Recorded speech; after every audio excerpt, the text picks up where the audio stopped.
What exactly are you planning to sue the CWG Delhi game organisers about?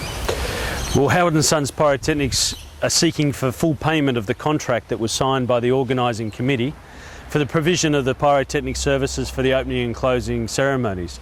We haven't been paid in accordance with that contract. We've delivered our products and services to the world's highest standards in accordance with that contract, and we're seeking payment for that. So if that payment isn't immediately forthcoming, which we've been requesting for over 90 days, then we will be taking legal action and requesting the Australian government to assist us in protocol with the government to ensure that we're paid for that contract. What has been your communication with the Delhi organisers?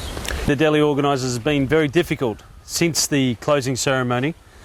We've been back to Delhi twice to sit down and try and work out these matters, not only in relation to the payment of the contract, but also for the re-export of our equipment, which was held in Delhi for 3 months, causing increased cost on our business and burden because we required that equipment elsewhere for other projects.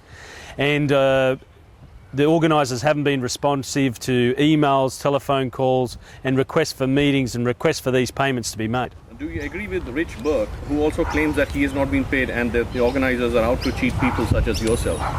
Well, I wouldn't necessarily say that they're out to cheat people, but what I'm requesting and demanding is for the organisers to honour the contract which they agreed to and signed to.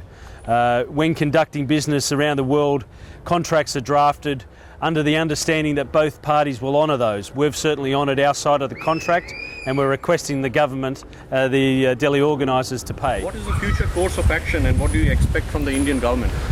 Well, if we don't receive immediate payment as we've been requesting, then there'll be no alternative option but for us to join the class action lawsuit that is pending that Rick Birch from Spectac is forming. And if we don't receive that payment, then we'll have no option but to take any form of action we can to get that payment.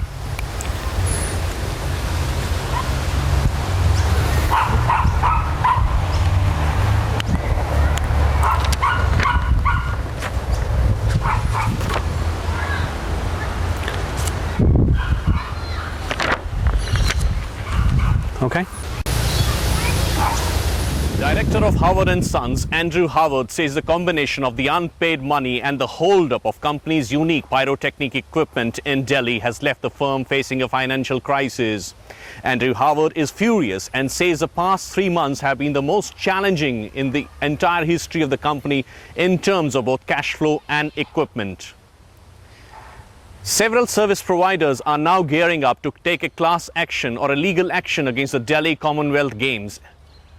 And the Delhi Commonwealth Games has earned itself a misnomer of Con Games in Australia. This is Rohit Revo in Sydney, Australia, reporting for Times Now TV.